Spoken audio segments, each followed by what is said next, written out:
And let's get started. I'm Trudy Murata, volunteer community ambassador with AARP Virginia. And from our earliest beginnings, AARP has championed lifelong learning. And that's why we're thrilled to be bringing our Tuesday Explorer to all of our guests here today. For more than 60 years, AARP has been a wise friend and a fierce defender, helping individuals to ensure that their money, health, and happiness live as long as they do. AARP has earned this reputation as a wise friend and fierce defender through trusted information, tools, and advocacy designed to protect the health and financial security of older Americans and empower them to choose how they live as they age. By promising to be this friend and defender, AARP is helping people who are 50 plus and their families feel confident, in control, and secure as they age. As this wise friend in your corner, AARP helps you protect yourself and your loved ones from frauds through our Fraud Watch network. Get healthy and stay healthy. Care for loved ones, make connections, plan a trip, learn new technology, attend a class, and have fun like we're doing here today with our Tuesday Explorer program and Behind the Headstones, amazing stories of heroes at Arlington National Cemetery. Our presenter today is Blane Ampthor. He is a retired federal employee with more than 36 years of service. He has had a lifelong interest in history and has read extensively on World War II, the American Revolution, and ocean liners. He has taught several lifelong learning institute classes and instructed with various organizations such as the Loudoun County Public Library system here in Virginia and AARP and senior communities. He enjoys visiting sites related to his interests so he can gain a fuller understanding of events. And with that, Blane, I will turn the program over to you. Okay, thank you, Trudy and Don. I appreciate being invited back for part two about people who are buried at Arlington National Cemetery. And I do, before I begin, just want to, as Trudy did, recognize any veterans and their families in the audience, and explain before I begin that on each of the people I talk about, you'll see a photo of their headstone. So I consider that important to include here, just so you can see what their spot at the cemetery looks like. So to begin, during visits to the cemetery over the years, I became intrigued by what stories lie behind these headstones. And the stories that I'll tell you are just a handful of what I consider some truly astounding feats, as well as some fascinating aspects of these heroes who often went on to additional achievements in the military, but also in civilian life, or sometimes who just returned to a simple, humble, private life. And though you may recognize some names, most likely will be new to you. Now, one of the times I was there at the cemetery to photograph these headstones, I was just happened to pass by this one that had an inscription on it that I thought perfectly captured what I was trying to achieve here. And that inscription read, "Each headstone represents a story to be told and a past to be remembered." Now, as you can see from this first photo, my visits to the cemetery took place on spectacular spring days. You can see that there, and which I considered fitting for those who are buried there. Okay. Okay, so I am now, okay, there we go. Just having trouble advancing that.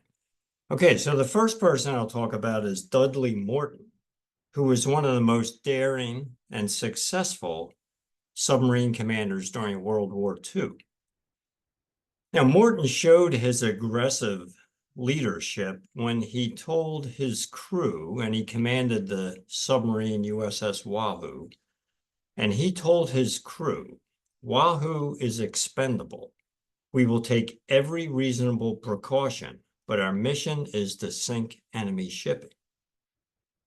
Now, in 5 patrols, his submarine, the Wahoo, sank 19 Japanese ships, earned 6 battle stars, a Presidential Unit Citation, and was the 3rd highest scoring submarine of the war.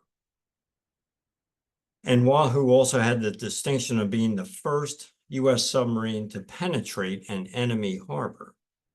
Now, during the penetration of this harbor, Morton showed his bold nature by relying not on navigational charts or Navy maps, but using the only source of information that he had, which was an Australian school atlas, which a crew member had just recently brought on board. Morton and the Wahoo's performance were a big boost to morale for the U.S. submarine force when things were going poorly early in the war. Unfortunately, Morton and his crew were killed when Wahoo was sunk by the Japanese in October of 1943. And you can see on the lower right here that there is a ship that was named for him, the USS Morton.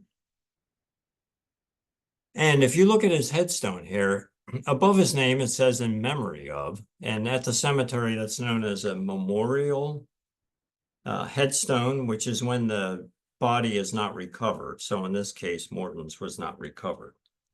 Now, if you look on the top right, okay, there's a book called Wake of the Wahoo, which was written by a crew member named Forrest Sterling. So I just told you that the entire crew was lost when the submarine was sunk. So you may ask, well, how did this crewman write this book? Well, Forrest Sterling, the author, was transferred off the Wahoo just 45 minutes before she left on what was her last patrol. Now, Vice Admiral Charles Lockwood, the Pacific submarine commander during World War II, wrote the book's foreword, in which he said about Morton, when a natural leader and born daredevil, such as Mush Morton, is given command of a submarine, the result can only be a fighting ship of the highest order, with officers and men who would follow their skipper to the gates of hell. And they did. Now, the next person is Charles Root. Now, he was a gifted marine engineer who specialized in rebuilding steam engines and overhauling ships. And he received the Gold Life-Saving Medal of Honor for rescuing more than 40 people during the devastating Galveston hurricane in 1900, in which at least 6,000 people died. And if you look on that right-hand photo there, you can see some of the devastation from that, and you can make out some people sifting through the debris. Now, many of the rescues that Root's crew conducted during this hurricane took place during the height of the storm, in which winds of between 100 and 120 miles an hour. He then served aboard a U.S. ship, the Seneca, which conducted the first cruise in 1913 supporting the International Ice Patrol, which was established after the sinking of the Titanic in 1912. And that International Ice Patrol in the Atlantic Ocean is still active today. In 1924, the Office of Coast Guard Intelligence was established and was led by Charles Root. So Root was the first designated Coast Guard intelligence officer. And this office was critical to law enforcement operations during the Prohibition era. Now, tragically, he was killed in Washington, D.C. in 1930 when he was struck by a taxi cab while crossing the street. In recognition of his achievements at the Coast Guard Academy, a prize was established in his name to recognize the highest grades in mechanical drawing. And the annual Lieutenant Charles Root Intelligence Award was established for a Coast Guard reserve person who has contributed exceptional support to intelligence operations. Now Charles Root is an example of somebody in the cemetery there. I was actually on my way to visit a grave of someone who I knew was there, but he just happened to be close by, and I saw his headstone there, and I thought, that's interesting, and started to research him. So just kind of shows you don't know who you'll run across here. Okay, Waverly Woodson. Now, prior to World War II, Woodson was studying to be a doctor before enlisting in the Army when he joined the Anti-Aircraft Artillery Officer Candidate School. Due to the segregated armed forces at the time, he did not complete his training, but was retrained as a combat medic and assigned to the all-black 320th Barrage Balloon Battalion. So if you look on the top right here, you can see these barrage balloons over ships. So the idea was that these barrage balloons would be an obstacle for enemy aircraft attacking anything below them. They could operate over land or sea. Now, his unit landed in the first wave of the D-Day landings at Omaha Beach, the only black unit to do so. Woodson was wounded in 3 places when his landing craft hit a mine and was struck by a German shell. Though wounded, Woodson and other medics set up an aid station and treated injured soldiers. Woodson worked for 30 consecutive hours, removing bullets, setting limbs, amputating a foot, and resuscitating 3 British soldiers who nearly drowned. It is estimated his actions saved over 200 soldiers that day. Stars and Stripes, the Armed Forces newspaper, said he was one of the medics who covered themselves in glory on D-Day.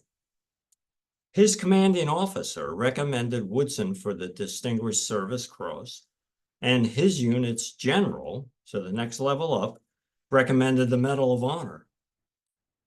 Awarded a Purple Heart, he also earned a Bronze Star Medal, but never received it and the other awards due to the loss of paperwork when his unit was being redeployed out of the European Theater of Operations.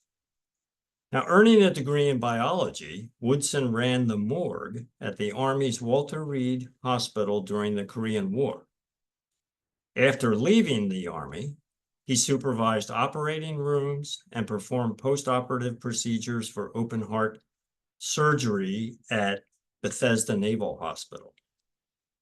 On the 50th anniversary of D-Day, Woodson was invited by the government of France and presented a commemorative medal by France at the events held there. And on the lower right there, you can see him at that 50th anniversary standing at Omaha Beach near where he came ashore. The Normandy American Cemetery has an exhibit to Woodson in its visitor center. And in 2023, Woodson was awarded the Bronze Star and Combat Medic Badge in a ceremony at Arlington National Cemetery, attended by family, friends, and military personnel. And that photo on the lower left shows that event and his widow there accepting those medals. After bills were introduced in Congress in 2020 to award him the Medal of Honor, he received the Distinguished Service Medal in June of this year. And those efforts to award him the Medal of Honor are ongoing. And so his widow was presented this medal, the Distinguished Service Medal, in a ceremony in September of this year. Now at Arlington, near the Tomb of the Unknown Soldier, there's a large section containing nurses. And nurses are buried all over the cemetery, but this one section has many of them. And there's a monument there, which you can see on the left, and the plaque on it, which you can see on the right, reads, "This monument was erected in 1938 and rededicated in 1971 to commemorate devoted service to country and humanity by Army, Navy, and Air Force nurses."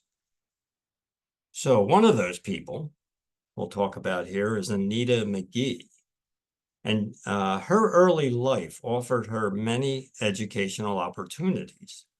Her parents were respected academics who encouraged her to pursue a wide range of intellectual studies.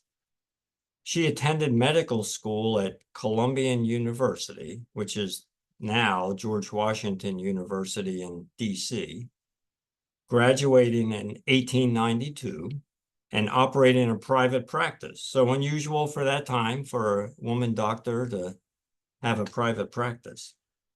She pursued additional study at the Women's Clinic in DC and Johns Hopkins University in Baltimore. Using her organizational talents, McGee became involved in various organizations, including Daughters of the American Revolution, where she held several prominent positions. At the start of the Spanish-American War in 1898, McGee learned that the Army Surgeon General planned to use nurses at base hospitals for the first time since the Civil War. McGee petitioned the Surgeon General to use only qualified nurses and established a program within the DAR for this effort, and then offering their services to the Army.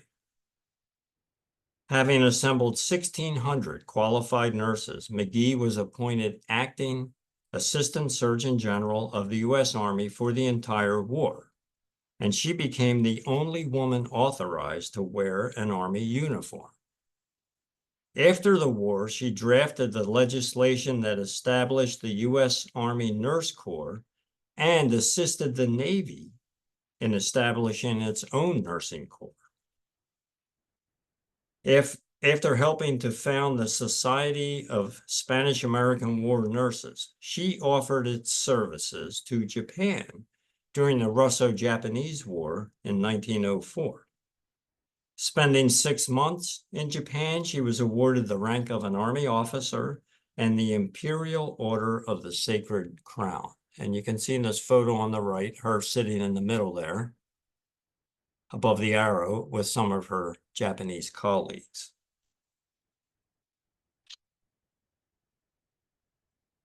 Now, another nurse, Hazel Johnson Brown, was the first Black female general and the first Black chief of the U.S. Army Nurse Corps.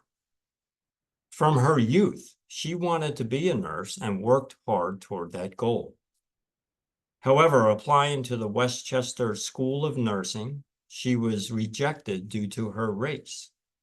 So Johnson Brown moved to New York to attend the Harlem Hospital School of Nursing. She then obtained a job at the Philadelphia Veterans Association. And this is when she became familiar with the Army Nurse Corps and enlisted in the Army in 1955. After a tour in Japan, she returned to civilian life and returned to work at the Philadelphia Veterans Association. After earning a degree in nursing at Villanova University, she returned to active duty in the Army Nurse Corps. Now, seizing on her love of education, she attended Columbia University Teachers College, where she earned a master's in nursing education. So this combined her two great passions, nursing and education. Johnson Brown became director and then assistant dean of Walter Reed Army Institute of Nursing. Now, following a tour as chief nurse in Seoul, South Korea, she became the chief of the Army Nurse Corps and a brigadier general. So you can see her on the right during that promotion ceremony to brigadier general. Now, working to improve equality in the Army Nurse Corps, she developed scholarships for ROTC nurses and drafted the first Army Nurse Corps Standards of Practice Guideline. She also earned the Army Nurse of the Year award twice. After retiring in 1983, she continued teaching nursing at Georgetown and George Mason universities. Reflecting on overcoming barriers, she said, "Race is an incidence of birth." Now, Jane Delano began nursing work in Jacksonville, Florida, treating patients of a yellow fever epidemic. And it was there that she began the innovation of using netting to help slow the spread of the disease at a time when the disease's transmission by mosquitoes was not understood. She then spent 3 years in Arizona treating patients of a typhoid epidemic. During the Spanish-American War, she became a member of the American Red Cross and was secretary for the enrollment of nurses into that organization. Later, when applying to the Army Nurse Corps Reserves, she sidestepped the 45-year-old age limit by simply not listing her age. In 1909, she was appointed superintendent of the U.S. Army Nurse Corps, during which she united several nursing organizations to form the American Red Cross Nursing. Now, under her direction, emergency response teams were created for disaster relief. So we often think of Red Cross and emergency response. So she created these emergency response teams. And over 8,000 nurses were trained in time for World War I. And she oversaw the mobilization of more than 20,000 nurses for that war. And you can see her on the lower photo here, a group photo with some of those nurses that she trained. Now, for this work, she was awarded the Distinguished Service Medal posthumously. Delano died in France in 1919, just after the end of World War I, while inspecting Red Cross nurses and operations. Initially buried in France, her remains were reinterred in Arlington in 1920. And on this top right photo, you can see that reinterment ceremony with many of the nurses in the background. Having served 3 terms as president of the American Nurses Association, she was named to its Hall of Fame in 1982. In 1990, the Jane Delano Society was formed to ensure active nursing involvement at all levels of the Red Cross. A statue to Delano and the 296 nurses who died in World War I is at the American Red Cross headquarters in Washington, D.C. And you can see that statue on the lower right. At the time of her death, Henry Davison, leader of the American Red Cross during World War I, said, "I am sure it can be said of Miss Delano that her thought from beginning to end was never for herself, but for the service of humanity." Now we'll move out of the nurses section there and talk about some other people. So Jimmy Flatley was a pioneer in naval fighter tactics during the early days of World War II in the Pacific Theater. Now, for some context, at the start of World War II, naval aviation and tactics were still new, based more on theory than actual experience. Though reassigned to the U.S. just prior to the Battle of the Coral Sea, he requested to stay for that battle, and that request was granted, and during that battle, he shot down 1 Japanese airplane. Later, taking command of Fighter Squadron 10 on the aircraft carrier Enterprise, he employed many of the vital combat lessons he had learned, which allowed U.S. pilots to fight the Japanese on equal terms. And Flatley was one of just a few pilots who believed that the U.S. Wildcat fighter plane, which you see on the top right, was superior to the famous Japanese Zero fighter if the pilots employed the correct tactics. So that's what he was teaching his pilots, the correct tactics based on experience that he had gained. Critical of naval aviation safety standards, after the war, Flatley helped establish the Naval Aviation Safety Center, evaluating and dramatically improving aircraft carrier operations safety. The Navy's annual Admiral Flatley Safety Award was created, which reflected his contributions, and this ship on the bottom here, the USS Flatley, are named for him. And on the bottom left two photos, Admiral Flatley Park and his hometown of Green Bay, Wisconsin, are named for him. Now, his son, Rear Admiral James Flatley III, was also a naval aviator, and you see him on the lower right. And he still holds the distinction of taking off and landing from an aircraft carrier, the heaviest aircraft ever. And he didn't just do it one time, he did it 21 times to prove it wasn't a fluke. So that's part of that lineage, his son, but also the lineage part of that title on this slide is that Jimmy Flatley has two grandsons who also became naval aviators. Now, Marguerite Higgins was born in Hong Kong, graduated from University of California, Berkeley with a degree in French, and then she went to New York City with just $7, but determined to find a job at a newspaper.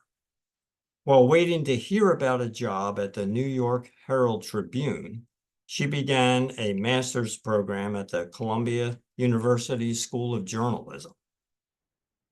She was described as competitive, charming, and persistent, and one of her professors said, even in a class full of stars, she stood out. She was all hard-edged ambition. During World War II, she convinced the Herald Tribune to send her to Europe, where she witnessed the liberation of the Dachau concentration camp. She reported on the Nuremberg war trials and the Soviet blockade of Berlin. In 1950, she was one of the first reporters in Korea when war began there. And she landed with the Marines at Incheon, which she detailed in a book titled War in Korea. And you can see a cover of that book here. Higgins and three colleagues had a narrow escape from capture, which caused women's role in a war zone to be questioned. However, after a personal appeal to this guy on the top right, General MacArthur, the temporary ban on women in a war zone was lifted.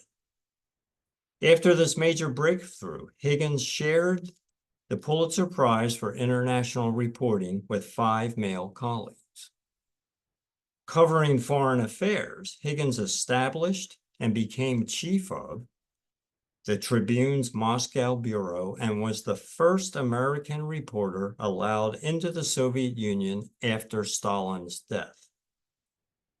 After joining Newsday, she covered South Vietnam before U.S. involvement there and wrote a book titled Our Vietnam Nightmare.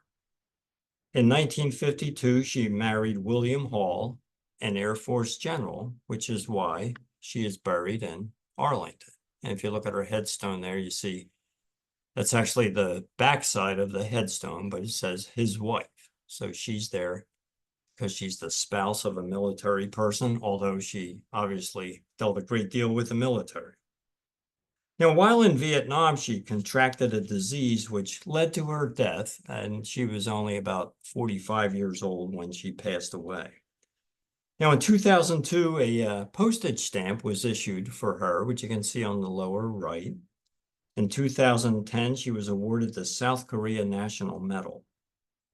And she wrote about her desire to do war reporting by saying, I have known since childhood that if there was to be a war, I wanted to be there, to know for myself what force cuts so deep into the hearts of men. Now, Benjamin Davis Sr. So he was the first Black general in the U.S. Army. After graduating from Howard University in Washington, D.C., he served in the Spanish-American War as part of a volunteer infantry unit. After the war, he earned his commission as a second lieutenant. He was then assigned to teach military science at Wilberforce College, a traditionally Black institution in Ohio. Now, during World War I, he showed noteworthy leadership and administrative skills while stationed in the Philippines. In 1920, he taught military tactics at the Tuskegee Institute, where he received very favorable evaluations.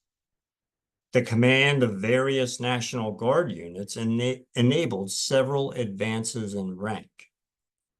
Though near retirement age, the approach of World War II kept him on active duty, during which he was promoted to Brigadier General in 1940, the first Black Army general. And you can see him there at that time on the top left. He then served as assistant to the Army's Inspector General with a focus on resolving issues arising from the expanded use of segregated Black units. Davis also served on the Advisory Committee on Negro Troop Policies to define roles for the troops and advocated for their employment as combat units, not just support units as they had been. As Special Assistant to the Secretary of the Army, he made recommendations for the desegregation of the Army. For 8 years, he was a member of the American Battle Monuments Commission, planning and dedicating 6 military cemeteries in Europe. Now, Davis was inducted into Fort Leavenworth's Hall of Fame in 1993, and you can see on the right here, a postage stamp was issued for him, and there is a marker, a historical marker at Wilberforce University, which you can see here on the top, noting his role there. And also a marker exists noting his residence at what is now Warren Air Force Base in Ohio. So you can see that stone with the marker in it, and an enlargement of the marker noting that building behind those soldiers was his residence. Now, if you look here in the lower left photo, here he is in his suit, okay, and he is congratulating his son on the left upon his graduation from West Point. So here we have Benjamin Davis Jr., his son, who was the first Black Air Force general. So his father was the first Black Army general. Jr. was the first Black Air Force general. And you can see him at that time on the top right when he graduated from West Point. Now, Benjamin Davis Jr. participated in World War II, the Korean War, and the Vietnam War. At age 13, he took a barnstorming flight, which formed his determination to be a pilot. After 2 years of college, he entered West Point and became the first Black graduate since 1889.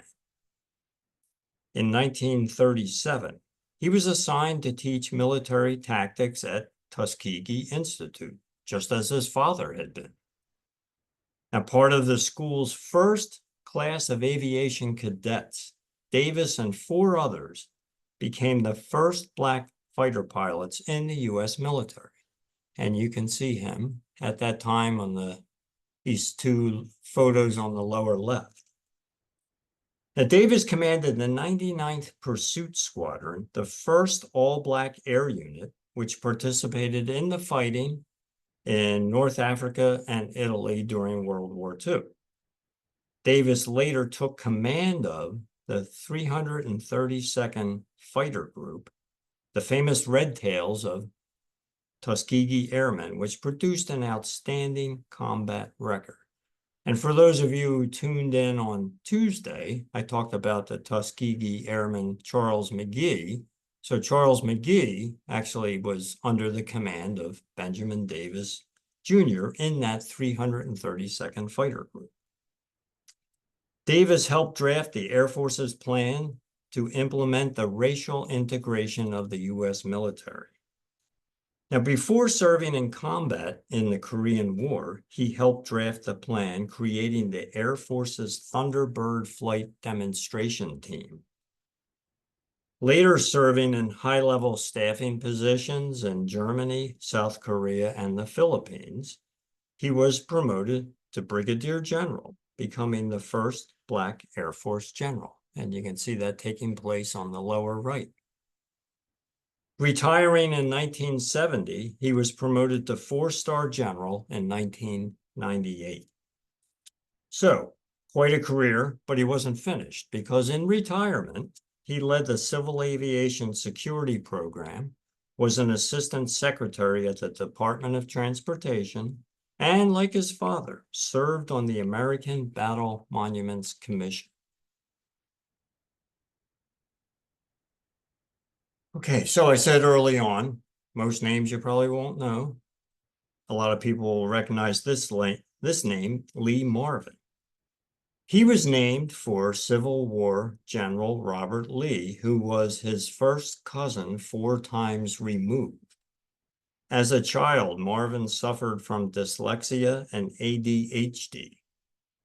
He attended many schools due to being expelled from several for bad behavior. He enlisted in the Marine Corps in 1942, serving in the 4th Marine Division as a scout sniper. He participated in 21 island landings, including Saipan, where he was hit by Japanese machine gun fire and a sniper's bullet.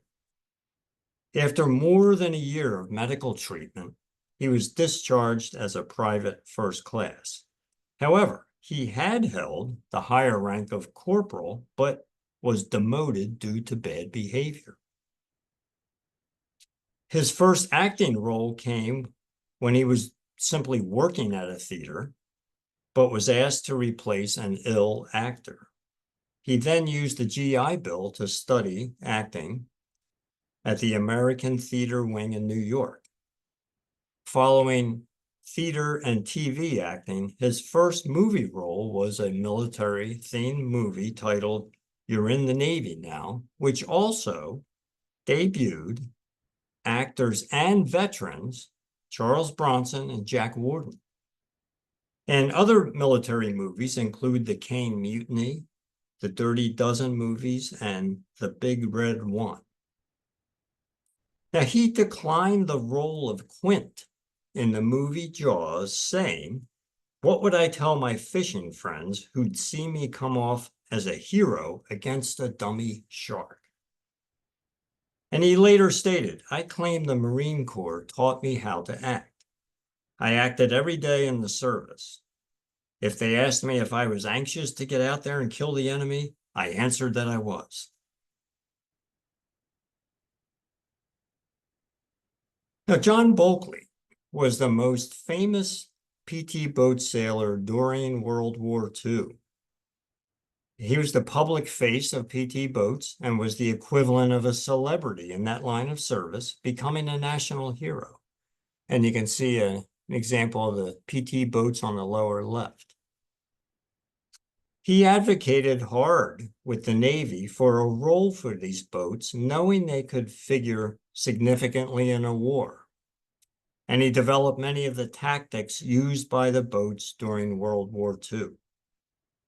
He received the Medal of Honor for evacuating this guy on the top right, General Douglas MacArthur, MacArthur's family and staff, as well as Philippines President Quezon early in the war as the Japanese captured the Philippines in March of 1942. General MacArthur knew Bulkley and described him as that bold buckaroo with the cold green eyes. So that kind of makes me a little uneasy. I don't want to tangle with him. Now, returning to the U.S. after the fall of the Philippines, Bulkley trained many of the PT boat crews at the Melville, Rhode Island training base. And his combat service continued at the Normandy landings, where at the direct request of General Eisenhower, he led a fleet of 110 minesweepers and PT boats, rescuing survivors of sunken ships and defending against any German naval threat. He commanded a destroyer division in the Korean War and later commanded the Guantanamo Bay Naval Base in Cuba. Now, he also received the Navy Cross, 2 Silver Stars, 2 Legion of Merits, and a Purple Heart. He retired in 1967, but was recalled to serve as president of the Navy Board of Inspection and Survey, a post traditionally held by a naval hero. So I think he had the resume for that job. He retired again as a vice admiral in 1988 after 55 years of service. Now, if you look at this little area here of his headstone, you see on the bottom right the name of his son, Peter Tare. So during World War II, the call sign for PT boats was Peter Tare for PT. So his son has the name of Peter Tare, PT. So the PT boat legacy continues. Henry Elrod was a Marine fighter pilot who had and was just one of 12 Wildcat fighter pilots that were delivered to Wake Island just 3 days before the attack on Pearl Harbor. Now, when the Japanese attacked Wake Island, Elrod single-handedly engaged 22 Japanese airplanes, shooting down 2 of them. And you can see a painting of Elrod flying over Wake Island. So during this battle, he attacked, bombed, and sank a Japanese destroyer, making him the first fighter pilot to sink an enemy ship. After the destruction of all of Wake Island's aircraft, Elrod organized part of the ground defenses that were fighting the Japanese troops that had landed. And during this fighting, he was killed instantly by a soldier who was hiding among the dead enemy. Initially buried at Wake Island, Elrod's body was reinterred in Arlington in 1947. Elrod was the first Marine aviator recipient of the Medal of Honor during World War II, which was presented to his widow in 1946. Pieces of the aircraft he flew during the Wake Island battle are housed at the National Museum of the U.S. Marine Corps, as is his Medal of Honor. Now, his legacy includes streets named for him at the Marine Corps Base Quantico, Marine Corps Air Station Miramar, and Camp H.M. Smith in Hawaii. In addition, you see on the lower right, the Navy ship USS Elrod was named for him.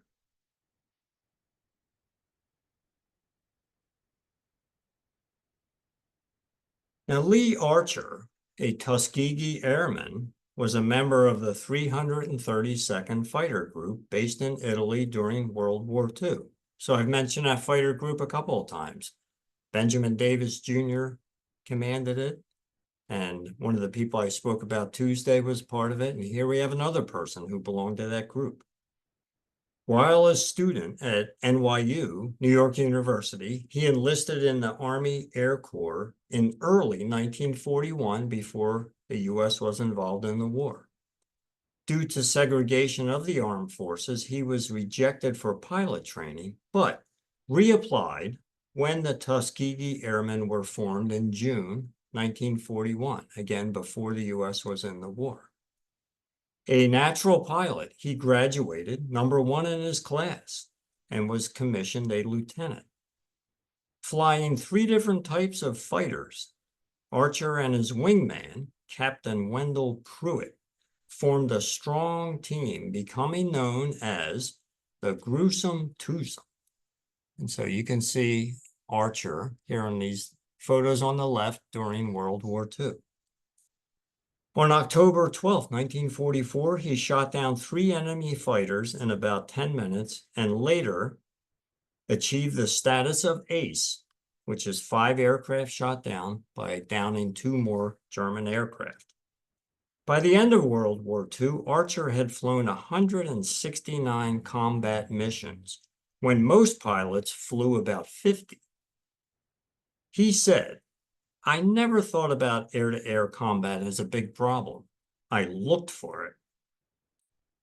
Archer retired as a lieutenant colonel after 29 years in the Air Force.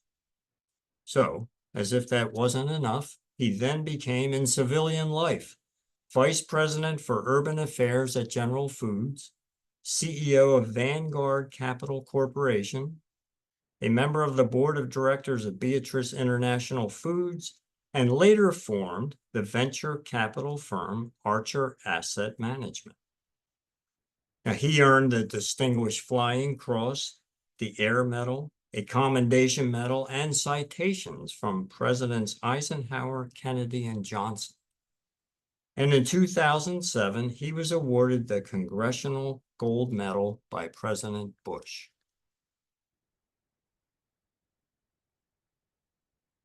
All right, David McCampbell was the U.S. Navy's highest scoring fighter pilot during World War II by shooting down 34 enemy planes.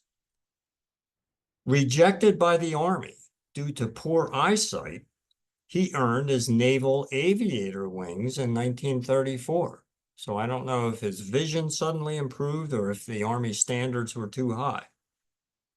During World War II, he was assigned to the aircraft carrier Wasp, not as a pilot, but as a landing signal officer. And you can see him on the lower left here. So back in those days, a landing signal officer stood on the rear of the flight deck of an aircraft carrier and used these paddles, which you can kind of see here, to guide the aircraft back to land onto the ship by signaling if the aircraft was too high or too low or too fast or whatever the situation may call for. Now later, when the carrier Wasp was sunk in the Pacific, McCampbell spent 4 hours in the water before being rescued. He was then assigned as the Air Group Commander on the carrier Essex. Now, during the Battle of the Philippine Sea in 1944, he shot down 7 Japanese aircraft, 5 during one flight and 2 during another, becoming an ace in a day. 4 months later, during the Battle of the Leyte Gulf, he became the only person to achieve ace in a day status twice, when he and his wingman, Roy Rushing, attacked a formation of 60 Japanese aircraft. During this action, McCampbell shot down 9 aircraft, while his wingman, Rushing, shot down 6, causing the Japanese to call off their attack. When landing after this mission, his aircraft was out of fuel and just 2 rounds of ammunition remained in each gun. Now, the group McCampbell commanded destroyed more enemy airplanes and sank more enemy shipping than any other U.S. naval air group during World War II. And you can see all his aircraft at the top right with those 34 victories that he had. After the war, he attended and instructed at the Armed Forces Staff College, was Senior Naval Aviation Advisor to the Argentine Navy, Commander of Naval Air Technical Training Center at Jacksonville, Florida, and worked on the Joint Chiefs of Staff. The airport at Palm Beach, Florida, where he grew up, named its passenger terminal after him. And you can see a photo of him at the bottom later in life. And next to the ship, the USS McCampbell, which was named for him.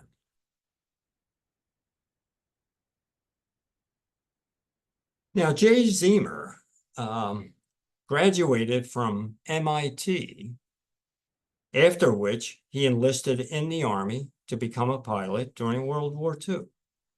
At New Guinea in the Pacific, he assembled a crew known as the Eager Beavers because they often volunteered for different types of missions. And this crew repaired a beat-up B-17 bomber, which they nicknamed Old 666. And you can see that bomber right here on the bottom. Now, the crew volunteered for a dangerous photographic mapping mission of Bougainville near the Solomon Islands in preparation for U.S. landings there. So on the map on the top right, you can see Bougainville there, Papua New Guinea down here, and New Guinea is northeast of Australia, to give you some reference. Now, this mission required the bomber to fly alone, and it required it to fly level and straight for a certain amount of time in order to get good photographs. So it was flying this mission level and straight alone when 17 enemy fighters intercepted it. And at this point, Zemer asked his crew, do you want to turn around and try to get out of here or continue the mission? But they voted to continue the mission because they knew the value the photos would provide. So during this battle, Zemer was hit in both arms and legs by over 100 pieces of metal, with one of his legs being broken. Now, despite his injuries, he continued maneuvering the aircraft to try to avoid enemy fighters and to give his gunners good shots. And during this 40-minute running battle, the plane was hit 192 times. Upon landing back at New Guinea, Zemer was blacking out and the ground crew thought he was dead. As a result of this action, the air crew of Old 666 is the most decorated in U.S. history, and you can see that crew on the bottom left. Now, during this mission, 2 people received the Medal of Honor, Jay Zemer and this gentleman on the lower right, Joe Sarnowski, who was the bombardier, but sadly he was killed during this mission. And 7 crew members received the Distinguished Service Cross, and 6 crew members received the Purple Heart. At the National Museum of the U.S. Air Force in Dayton, Ohio, there is an Eager Beavers display, so a display about this crew. After the war, Zemer earned a master's degree in aeronautical engineering from MIT and worked for several aerospace companies. General George Kenney, who was commander of the Allied Air Forces in the Southwest Pacific area, would write in his memoirs that this mission still stands in my mind as an epic of courage unequaled in the annals of air warfare. Okay, so Joe Foss was raised on a farm in South Dakota during the Great Depression. Foss was inspired to fly through a local visit by Charles Lindbergh and his aircraft, the Spirit of St. Louis. Working his way through the University of South Dakota, he enlisted in the Marine Corps and was commissioned as a pilot. But at 27 years old, he was considered too old to be a fighter pilot, and he was assigned to the Intel unit. But he persisted in his desire to be a pilot and eventually was granted that, and his unit was assigned to Guadalcanal during World War II. Now, while there, he endured 20 bouts of malaria and was shot down once, nearly drowning, before being rescued by an Australian coast watcher. In 3 months on Guadalcanal, he shot down 26 airplanes, became a national hero, and appeared on the cover of Life magazine when he was awarded the Medal of Honor in 1943. So you can see that Life magazine cover there in the middle, and a painting of him in action over Guadalcanal on the top right. After the war, he helped form the South Dakota Air National Guard. During the Korean War, he became a brigadier general.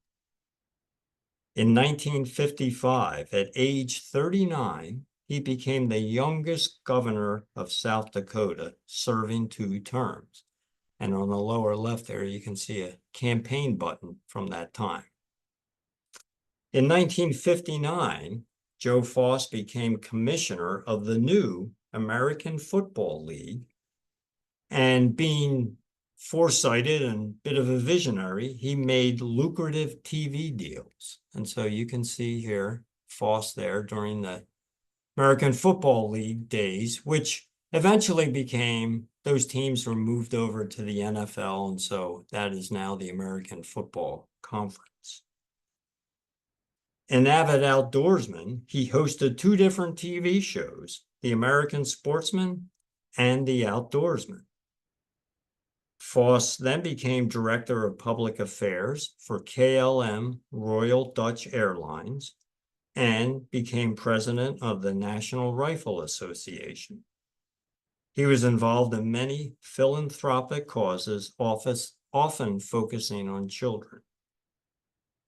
3 airfields, a high school, and a South Dakota state building are named for him.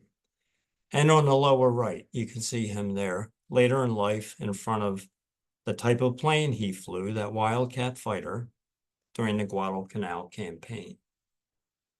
Author Tom Brokaw described Foss. He had a hero's swagger, but a winning smile to go with his plain talk and movie star looks. Joe Foss was larger than life, and his heroics in the skies over the Pacific were just the beginning of a journey that would take him to places far from that farm with no electricity and not much hope north of Sioux Falls.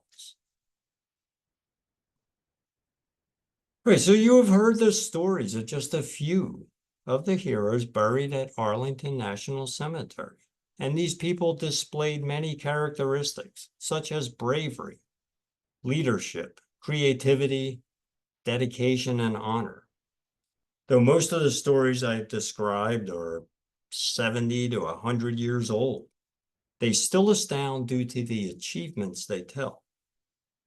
General George Patton gave perspective on these people when he said, "When we mourn for such men who have died, we are wrong because we should thank God that such men were born."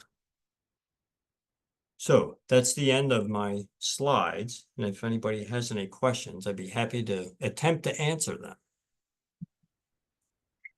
We've got just a couple of questions, Blane, but before I get to the question, I want to share with you and our audience that one of our audience members has said, as a woman, I appreciate that Blane has included these stories of female nurses in the military.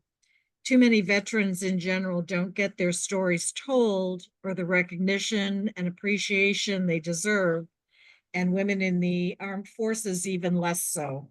So thank you very much for including the women in your presentation as well. Well, you're welcome, and thank you for the comment.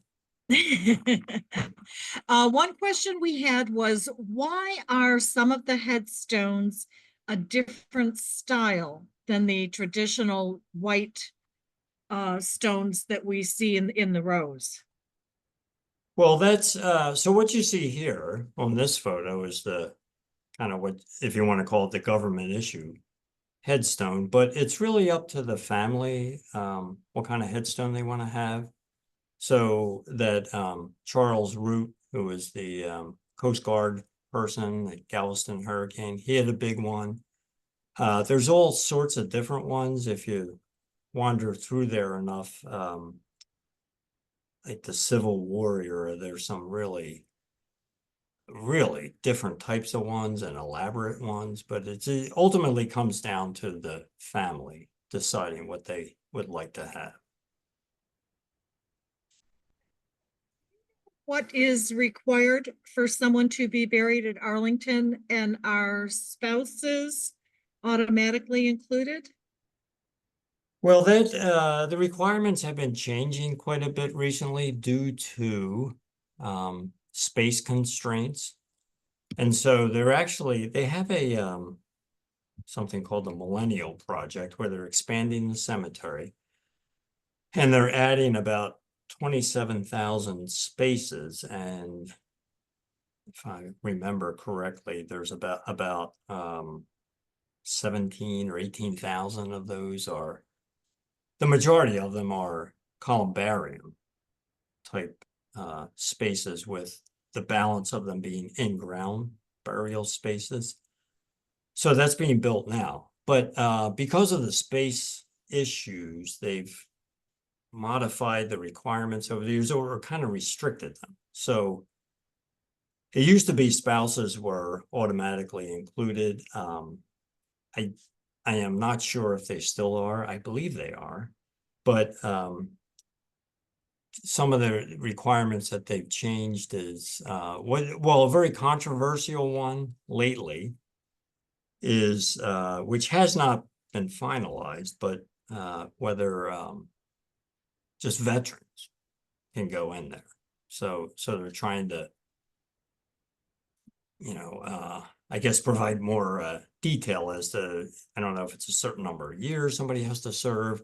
Certainly those who are, die on duty, killed in combat, things like that, they're certainly included. But so it's been kind of a, controversial, painful process as they've tried to change these requirements. So they're still changing. So I really don't have a complete answer for you. And if you walk around a lot, like there's, I know the one thing that's not included now are children, but if you walk around, you can see sometimes an infant just marked as an infant, or somebody's, or the child's name, it just says infant, and sometimes they have their own space. But that's from a long time ago. So now children are not included unless, of course, they meet the requirements of somebody who's already buried there. Very good. Thank you, Blane. And we are a little bit past the 4 o'clock hour. So I am just going to say, on behalf of AARP Virginia, I'd like to thank you all for joining us this afternoon and express our gratitude to Blane for sharing his valuable time and his expertise with us this afternoon. As I say, Tuesday Explorer will be back in January. When the calendar is complete, it will be posted on aarp.org VCC for Virtual Community Center. We do have a survey in the chat box. Before you leave us, if you could take a moment to click on that survey and share your feedback with us. That survey will also be included in the follow-up email with the link to the recording of this program. So with that, I will say, Blane, as always, thank you. We do appreciate your time, your energy, and your devotion to our Tuesday Explorer programs. And I'm sure we'll have you back on one subject or another sometime after January when that schedule gets put together. We've got lots of individuals thanking you for sharing your information. And with that, I will wish everybody a gorgeous afternoon. Thank you for your time. Thanks for joining us. We'll see you again soon. Okay. Thank you.